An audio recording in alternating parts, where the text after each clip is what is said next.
প্রভু যিশুর জন্মোৎসব কাল শনিবার প্রথম পাঠ প্রেরিত দূত যোহনের প্রথম ধর্মপত্র ৩ অধ্যায় পদ সংখ্যা ৭ থেকে ১০।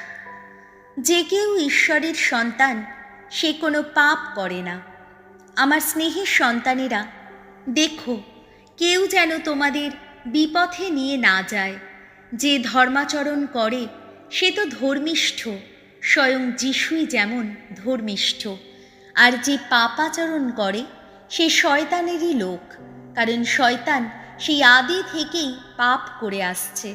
শয়তান যা কিছু করেছে ঈশ্বরের পুত্র তা নিষ্ফল করে দেবার জন্যেই আবির্ভূত হয়েছিলেন। যে কেউ ঈশ্বরের সন্তান সে কোনো পাপ করে না, কেননা তার অন্তরে রয়েছে ঈশ্বরের জীবন বীজ। সে কোনো পাপ করতেই পারে না, কেননা সে তো ঈশ্বরের সন্তান। কারা ঈশ্বরের সন্তান আর কারাই বা শয়তানের সন্তান, তা এ থেকেই স্পষ্ট বোঝা যায়।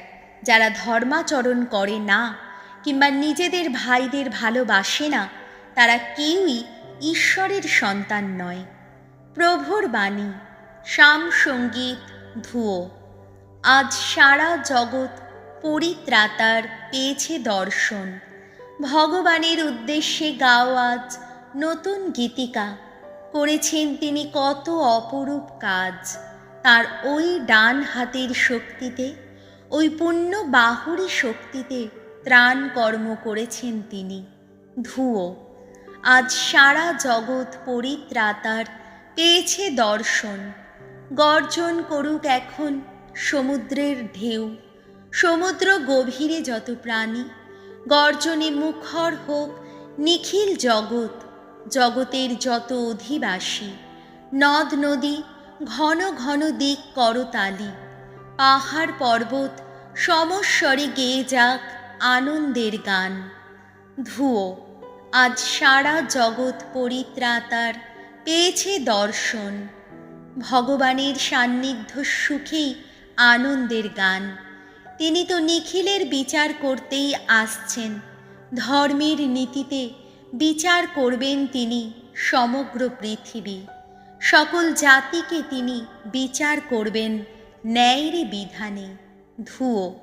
আজ সারা জগৎ পরিত্রাতার পেয়েছে দর্শন। বাণী বন্দনা। জয় জয় প্রভুর জয়। প্রাচীনকালে পরমেশ্বর প্রবক্তাদের দিয়ে কথা বলছেন। এখন তিনি কথা বলেন পুত্রের মুখ দিয়ে।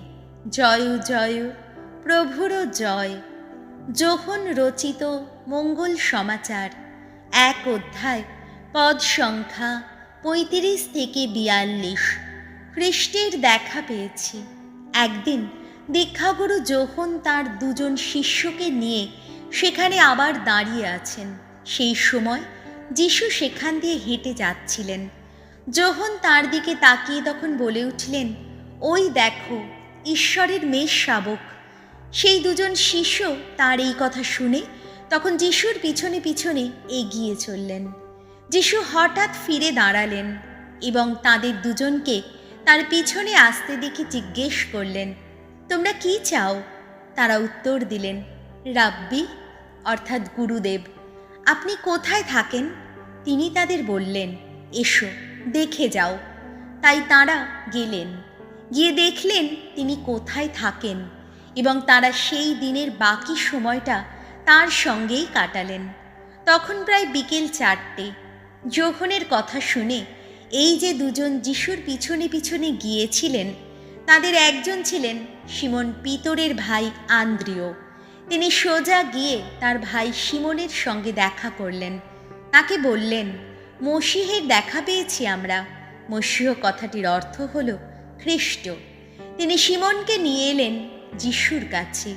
যিশু তখন সিমনের দিকে তাকিয়ে বললেন, তুমি তো যোহনের ছেলে সিমন। শোনো, তুমি কেফাস নামেই পরিচিত হবে। কেফাস কথাটির অর্থ পাথর। প্রভু যিশুর মঙ্গল সমাচার।